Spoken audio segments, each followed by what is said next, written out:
Hello బాబాయ్, ఎలా ఉన్నారండి? బాగున్నారా? అదేనండి, మనకి ఈ మధ్యన వరదలు వచ్చాయి కదండి. వరదలు మొత్తం ఎలా ఉందో మన బోర్డర్ స్కూల్ మొత్తం వరద వచ్చేసిందంటండి. ఎలా ఉంది కదా ఒకసారి చూసేద్దామని బోర్డర్ స్కూల్ అయితే వెళ్ళామండి. మరి చూస్తే గోదావరి అయితే ఉప్పొంగిపోతుందండి గురుగారు. ఇంకా గోదావరిని చూసినప్పటికైతే చేతిలో ఫోన్ అయితే ఆగలేదండి. ఎన్నో ఫోన్ తీసి 2-3 వీడియోలు అయితే తీసేసానండి. మనకు అలా ఫోన్లో ఈ ఫోటోలు వీడియోలు చూస్తాం కదండి, లైవ్లో చూస్తే మాత్రం ది బెస్ట్ ఎక్స్పీరియన్స్ అయితే వస్తుంది గురుగారు.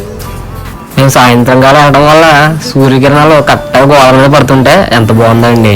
మేమే చూడటానికి వచ్చామనుకుంటే అంతలోనే చాలా మంది జనాలు అలా అలా మెల్లిగా గోదావరి దగ్గరికి వస్తున్నారండి.